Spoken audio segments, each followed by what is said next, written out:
Hello विद्यार्थी मित्रों, આજના વિડીયોમાં આપણે ધોરણ 6 અંગ્રેજીની અંદર પહેલો યુનિટ છે હેલ્થ ઇઝ વેલ્થ એની સ્વાધ્યાય પોથીનું સોલ્યુશન જોઈ રહ્યા છીએ. તો અહીંયા આપણે સ્ટાર્ટિંગ કરીશું. Read the lines of the poem and answer the questions. કવિતાની પંક્તિઓ વાંચીને પ્રશ્નોના ઉત્તર લખો. તો આપણે અહીંયા સ્ટાર્ટિંગમાં એક કવિતા આપી છે. Healthy food who are you? I am the one that is good for you. I make you grow tall and strong and give energy all day long. તો અહીંયા ખાલી જગ્યા આપી છે. હેલ્ધી ફૂડ ઇઝ, અહીંયા ઓપ્શન છે good કે bad. તો good for us. What does healthy food do? Healthy food makes us tall and strong and gives us energy. Write the rhyming words. તો મૂડ, એમ ફૂડ અને good આ બધા rhyming word એ રીતના થાય છે. Throw, grow, wrong, strong, long, fall તો એના જેમ ટોલ અને all. Write the English words for the following. તો અહીંયા આપ્યું છે સશક્ત એટલે સ્ટ્રોંગ, ઊંચું એટલે ટોલ, ખોરાક ફૂડ, ઉર્જા એટલે એનર્જી અને આરોગ્યપ્રદ એટલે હેલ્ધી. હવે અહીંયા બીજું આપ્યું છે junk food who are you? I am the one that is bad for you. I make you weak and very sick. You become lazy and not very quick. તો એની અંદર આપણે આ પોયમને અનુરૂપ ક્વેશ્ચન આપ્યા છે. પહેલું છે ખાલી જગ્યા, એટલે કે junk food is bad for us. હેલ્ધી નહીં, જંક ફૂડ જે છે આપણા માટે બેડ છે. What does junk food do? Junk food makes us weak, very sick, lazy and not very quick. તો આ થશે અહીંયા જવાબ.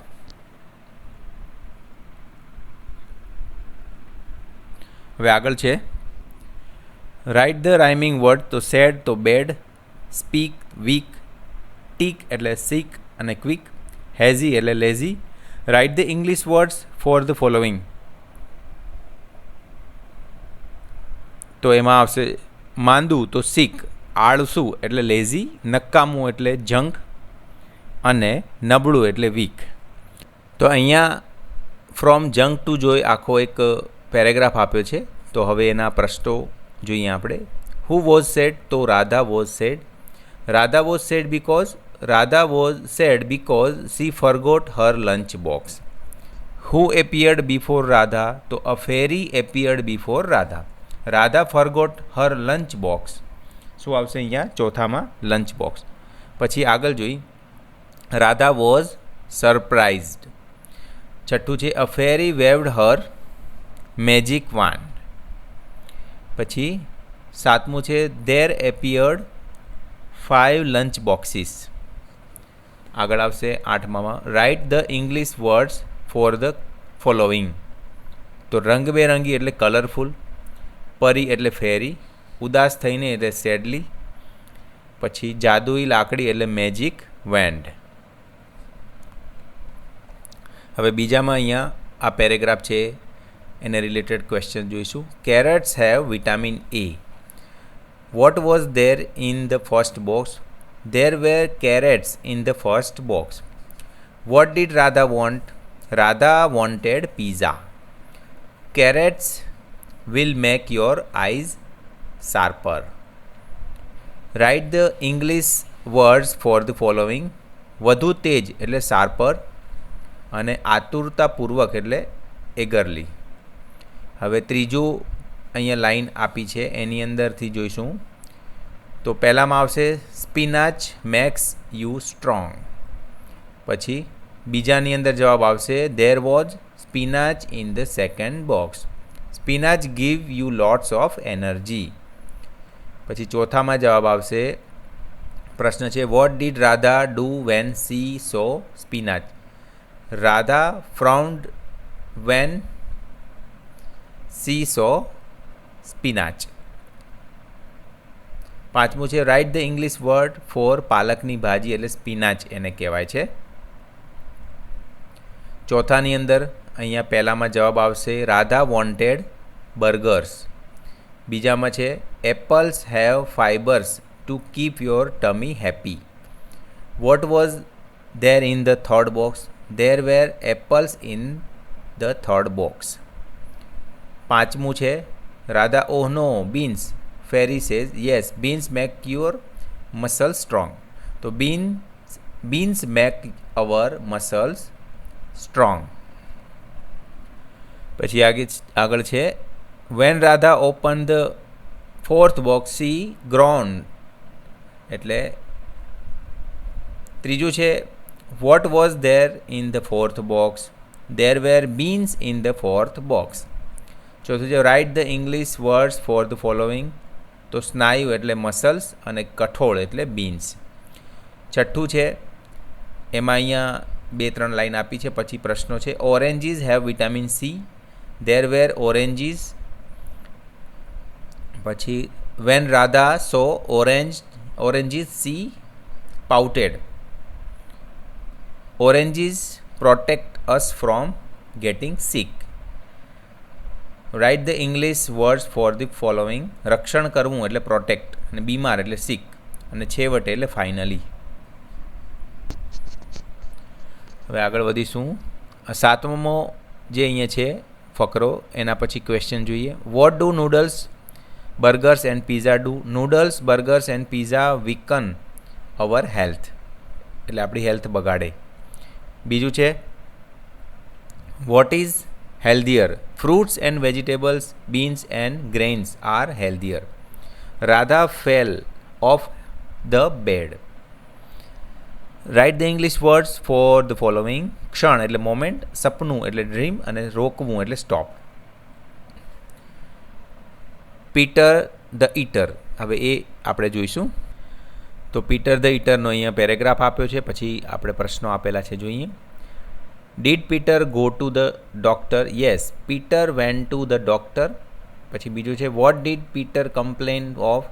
Peter complain of a severe stomach ache, એટલે પેટમાં દુખાવો થાય છે એવું કહે છે, અને સખત દુખાવો થાય છે. Write the English words for the following. સખત એટલે સેવેર, પછી પેટનું દુખાવો એટલે સ્ટમચ એક, અને ફરિયાદ કરવી એટલે કમ્પ્લેન કરવી. આ બીજું છે ડૉક્ટર અને પીટરની વાત છે, એના ઉપરથી બીજા પ્રશ્નો જોઈએ. What did Peter eat last night? તો Peter ate 3 sandwiches last night. બીજું છે when did Peter at sandwiches? Peter at sandwiches at 10 o'clock. આગળ જોઈશું. ત્રીજો પ્રશ્ન છે who came to Peter's house? Some guest came to Peter's house. For whom did mother make dosas? Mother made dosas for the guests.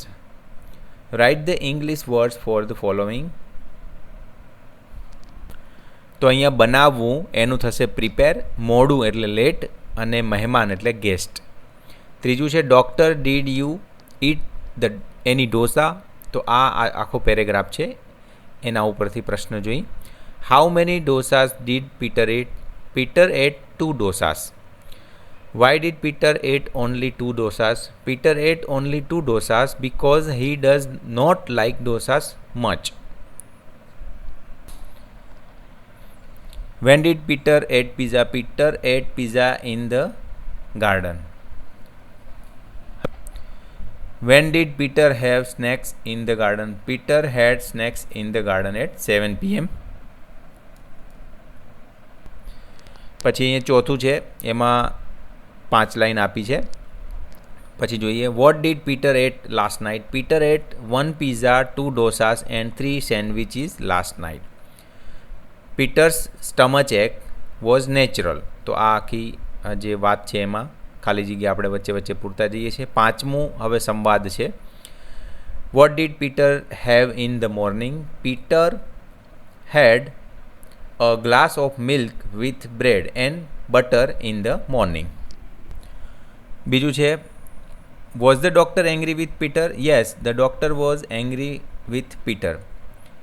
I will go mad if you speak anything now. Who said this? This said the doctor. Write the English word for the following.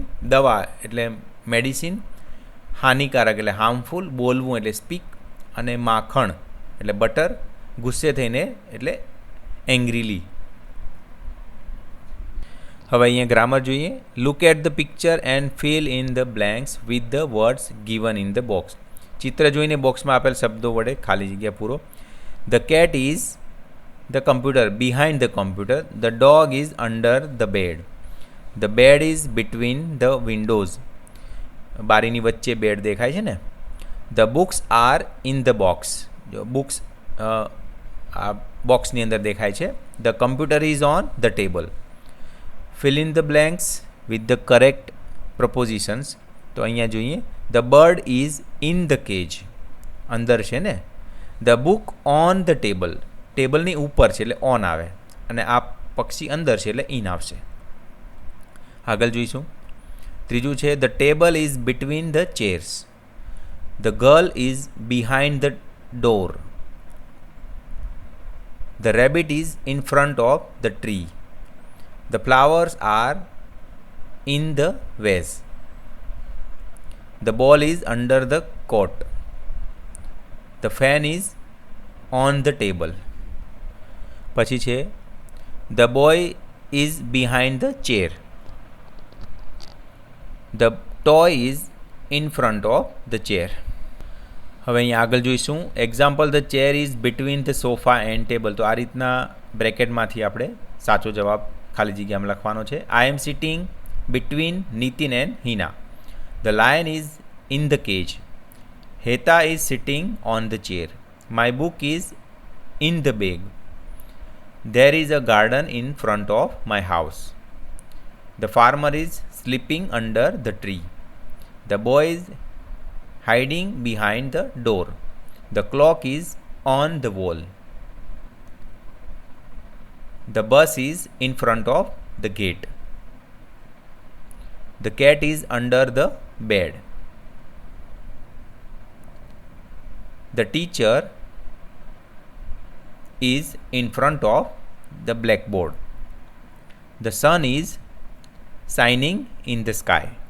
હવે અહીંયા ચોથું છે rewrite the sentences using the appropriate words. I was born in on કે above 1988. તો I was born in 1988. પછી બીજામાં આવશે he is in front of his computer. The picnic is planned on Sunday. પછી આવશે Hiral hide behind the door. અને કિયા સ્વિમ્સ in the pool. પાંચમું છે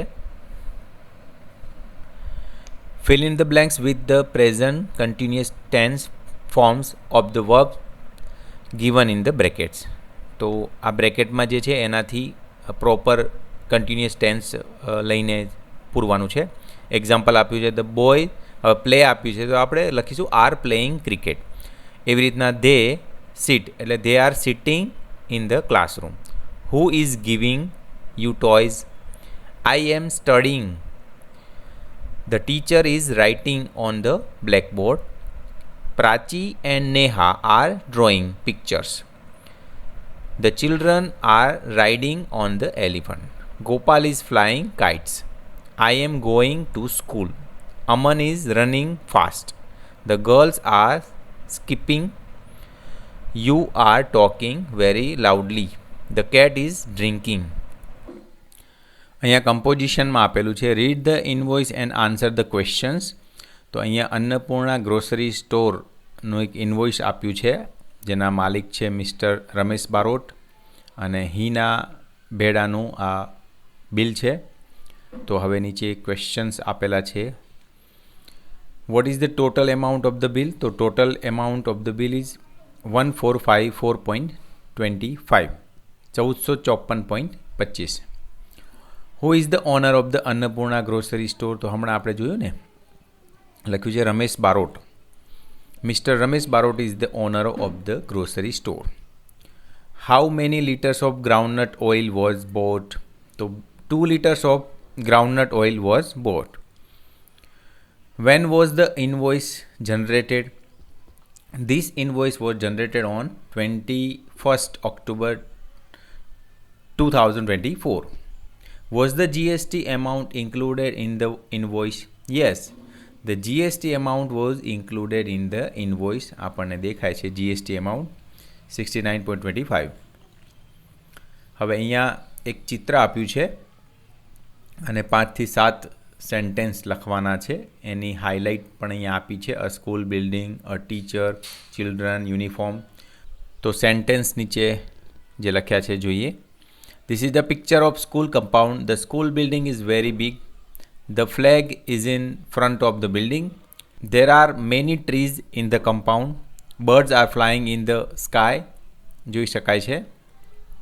The children are in their uniform. A few boys and girls are playing volleyball. A teacher and some students are near the telescope. A teacher along with some students is planting a sapling. They are laying bricks around it. The children are using small tools for gardening. A boy is sitting on a wheelchair. He has a watering can in his hand. A small boy is playing with a stick on his shoulders. Another boy is playing with a dog. A girl is drawing pictures. She has a box of colors with her. A boy is sitting near the plants. He has a magnifying glass in his hand. He is observing a butterfly which is sitting on a flower. અહીંયા ત્રીજામાં આપ્યું છે read the notice and answer the questions. Adventure club 3-day camp at Jambughoda, special package for students and children below 14 years. Sasan Gir educational tour 4 days 3 nights. તો question જોઈએ. Who has organized the camp? Adventure club has organize the camp. અહીંયા લખ્યું છે ને adventure club. For how many days in the camp? The camp is for 3 days. Where is the camp? The camp is in Jambugoda. The educational tour is in Sasangir. How long is the educational tour? The educational tour is for 4 days and 3 nights. Look at the picture and answer the questions. તો અહીંયા ક્વેશ્ચન્સના answer આપવાના છે. Where is the school? Near the railway station, near the garden. તો near the garden દેખાય છે આપણને. What is there behind the garden? Police station, railway station. તો there is police station behind the garden. The bus station is in front of the hospital. Is there a river in the village? Yes, there is a river in the village. Where is the clock tower? Near the railway station, in the market. તો clock tower is in the market. હવે look at the picture and write about 5 to 7 sentences on it. તો આ જે શબ્દો આપ્યા છે એનો ઉપયોગ કરવાનો છે. This is a picture of a classroom. It is a big classroom. The students are sitting on the benches. The teacher is standing in front of the blackboard. There is a table and a chair in the classroom. There are some chalk and a duster on the table. There are books too. There are shelves on the wall. There is a map and a chart on the wall. There are 2 fans in the classroom. There is a small dustbin in a corner of the classroom. હવે છેલ્લે લાસ્ટમાં vocabulary આપી છે, જેમાં સફરજન એટલે Apple, કેળું banana, કેરી mango, અનાનસ એટલે pineapple, શક્કર ટેટી sweet melon, સીતાફળ એટલે કસ્ટર્ડ એપલ, જામફળ ગુઆવા, સંતરું ઓરેન્જ, દાડમ પોમગ્રેનેટ, તરબૂચ એટલે વોટરમેલન, દ્રાક્ષ એટલે ગ્રેપ્સ, લીંબુ લેમન, પપૈયું એટલે પપૈયા, મોસંબી એટલે sweet lime. Write the names of the vegetable in English. તો કારેલું એટલે બીટરગર્ડ, કોબી કેબેજ, કોથમીર કોરિએન્ડર, લસણ એટલે ગાર્લિક, ડુંગળી ઓનિયન, બટાકું એટલે પોટેટો, પાલકની ભાજી સ્પિનાચ, દૂધી બોટલ ગાર્ડ, ગાજર કેરટ, મરચું ચીલી, આદુ જિંજર, વટાણા પીઝ, શક્કરિયું સ્વીટ પોટેટો, રીંગણ છે બ્રિંજલ, ફૂલગોબી કોલીફ્લાવર, સરગવો ડ્રમસ્ટિક, ભીંડી લેડીઝ ફિંગર, મૂળો radish. Fill in the blanks using the words given in the bracket.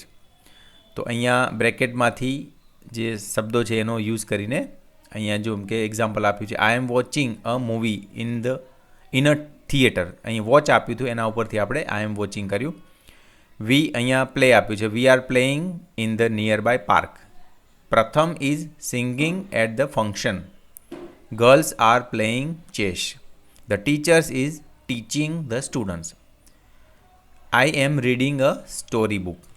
તો આ રીતના જુઓ મિત્રો, સંપૂર્ણ આપણે સ્વાધ્યાય પોથીનું સોલ્યુશન જોયું. તો આ વિડીયો તમને કેવો લાગ્યો એ કોમેન્ટ કરીને કહેજો, અને આપણી ચેનલને સબસ્ક્રાઈબ ના કરી તો કરી દેજો. ધન્યવાદ.